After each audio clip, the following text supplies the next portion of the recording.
Tembung ati pawitane. Dudu banda dudu rupa. Oh, tenan kok ya. Kesan pertama yang begitu menggoda ya kuwi iku dadi lan saterusé ya kuwi saling menatap kesan pertama.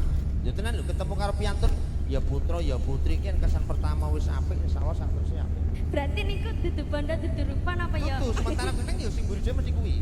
Lah ya wong nikah yo kabeh ya butuh gawe rakat prabu ya bondo lan sakinonggalane. Intine kan ya ngono mengikuti. Ya. Loh kalau kandhane.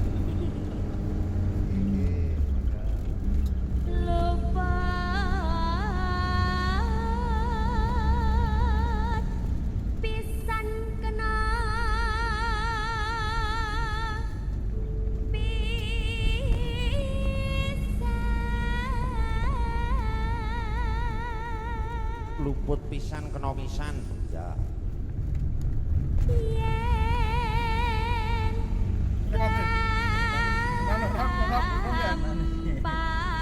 Oke, main tuas. Ngono kuwi urung repot lho. Satok iki.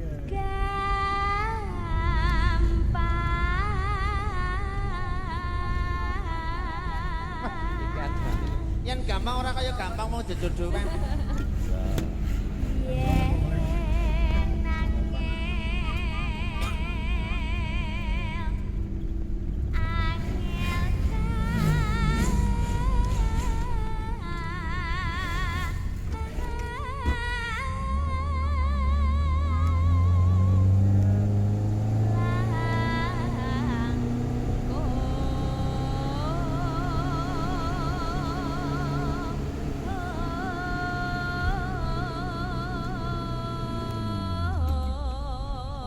Panten bener kandhamu sing mbok atur ki wong jejeduan iki yen gampang ora kaya gampang yen angel ora kaya angel ya ning ara syukur alhamdulillah lho iki gampange Mbak Nadia Pratiwi wis ketemu karo jojone Kang Mas Adi Siswanto lho donga sing apik sing pungkasan apa enggak sing terakhir tan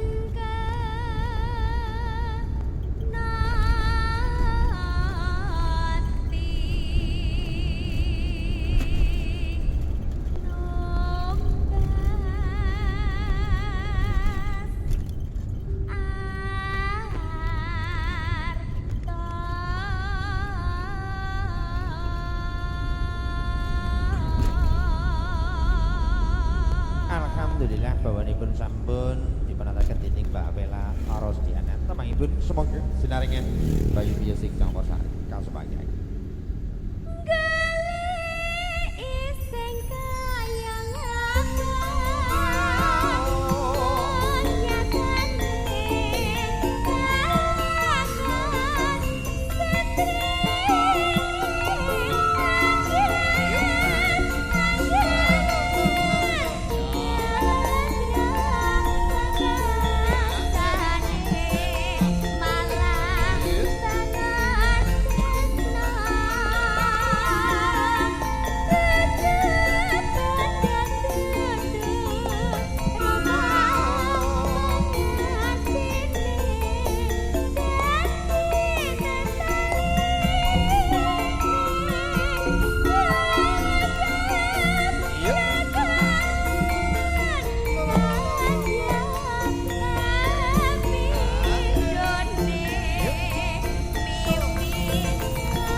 nuwun kok alhamdulillah ya.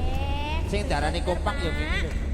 Nggih para tamu undangan saking Bapak saking Kang Mas, kuripun sareng damel menika sangu kundur. Nah, pangliburipun dipun ajaken Mbak Mila.